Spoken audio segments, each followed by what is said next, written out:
Assalamualaikum warahmatullahi wabarakatuh. Perkenalkan, nama saya Najwa dari SD Negeri 012 Morabada. Hari ini saya akan membawakan dongeng yang berjudul Timun Mas dan Raksasa. Pendamping saya adalah Ibu Nuritam SPD. Di sebuah desa kecil yang dikelilingi hutan lebat, hiduplah seorang janda tua bernama Emak Serini. Ia yang tinggal sendirian di sebuah rumah sederhana. Setiap hari ia bercocok tanam, namun hatinya selalu terasa sepi. Suatu sore saat matahari mulai tenggelam, Mbak Serini duduk di depan rumah sambil menghela napas panjang. Seandainya aku punya seorang anak, pasti hidupku tidak sesunyi ini, katanya lirih. Karena rasa kesepiannya semakin mendalam, Mbak Serini memutuskan pergi ke hutan untuk berdoa. Izinkan aku memiliki seorang anak, siapapun itu, aku akan merawat dengan penuh kasih sayang, ucapnya sambil menengadah. Tiba-tiba angin berhembus kencang. Pepohonan bergoyang dan suara berat terdengar dari balik semak-semak. Oh. Mbak Serini terkejut. Dari balik bayangan muncul rasa sebesar, tubuh tinggi, dan wajah menyeramkan.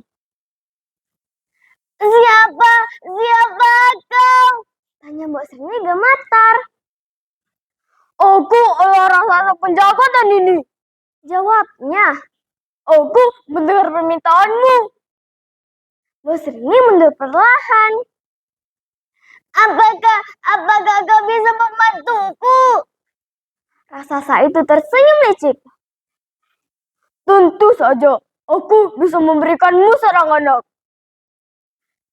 Benarkah? Wajah Mbak Serini berbinar. Tapi ada syaratnya. Syarat apa? Tanya Mbak Serini ragu. Ketika anak itu berusia 17 tahun, kau menyerahkannya kepadaku untuk kumakan. Kata raksasa sambil tertawa keras. Mbak Serini terdiam, hatinya bimbang. Bagaimana, setuju atau tidak? Desak raksasa. Setelah berpikir lama, karena keinginannya begitu besar, Mbak Serini akhirnya berkata pelan. Baiklah, aku setuju. Beberapa hari kemudian, tanaman itu tumbuh dengan cepat dan menghasilkan mentimun yang berwarna keemasan.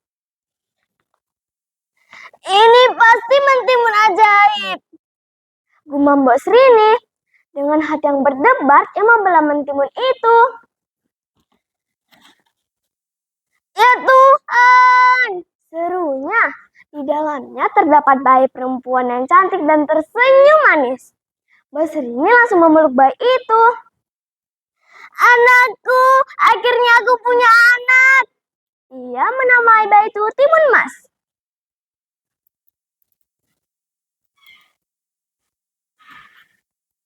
Timun Mas tumbuh menjadi gadis yang cerdas, rajin, dan sangat penyayang. Ibu, biar aku saja menyapu halaman, kata Timun Mas suatu pagi. Kamu anak yang baik sekali, jawab Mbak Serini sambil tersenyum. Mereka hidup bahagia, namun waktu terus berjalan. Ketika Timun Mas mendekati usia 17 tahun, Mbak Serini mulai gelisah. Dia sering termenung dan tampak sedih. Suatu hari, Timun Mas bertanya, Ibu, kenapa Ibu sering melamun? Apakah ada sesuatu yang Ibu sembunyikan dariku? Mbak Serini tak bisa lagi menahan air matanya. Maafkan Ibu, Nak. Selama ini Ibu menyimpan rahasia besar. Apa itu, Bu? Tanya Timun Mas cemas. Mbak Serini menceritakan semuanya tentang raksasa dan janji yang telah dibuat.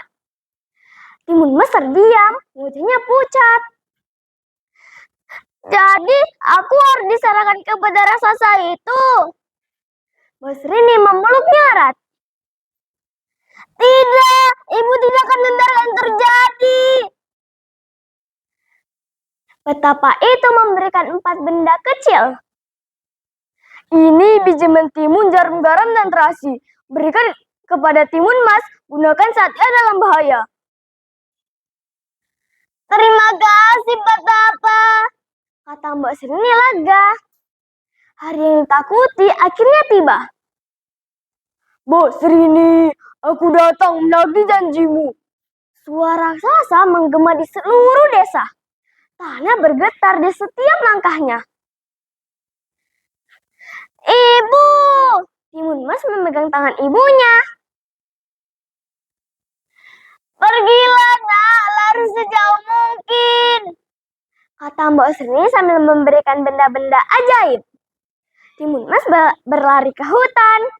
Jangan lari, kau milikku, kata raksasa sambil mengejar. Raksasa semakin dekat. Timun Mas mengambil biji mentimun dan melemparkannya. Tumbuhlah! Sekejap muncul kebun mentimun lebat.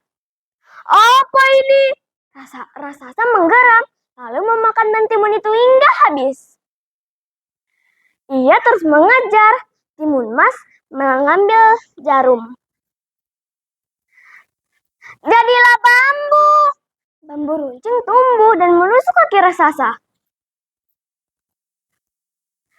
Oh!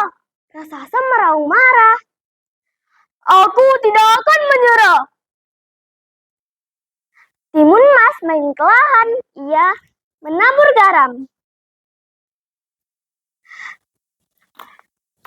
Terasi, lindungi aku. Tanah berubah jadi lumpur panas mendidih. Raksasa terjebak. Tidak mungkin. Teriaknya panik.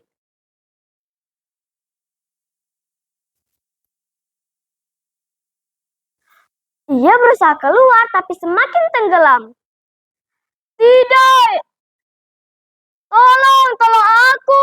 Jeritnya. Namun akhirnya raksasa tenggelam dan lenyap selamanya.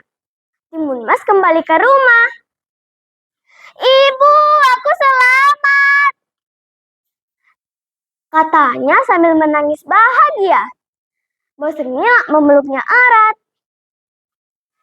Syukurlah nak, akhirnya kita bisa bebas. Sejak saat itu mereka hidup tenang dan bahagia tanpa rasa takut. Timun Mas terus membantu ibunya dan desa mereka jadi tempat yang damai. Pesan moralnya, jangan membuat janji yang berbahaya. Keberanian dan kecerdikan lebih kuat daripada kekuatan fisik. Kasih sayang ibu kepada anak tidak terbatas. Sekian dari saya. Assalamualaikum warahmatullahi wabarakatuh.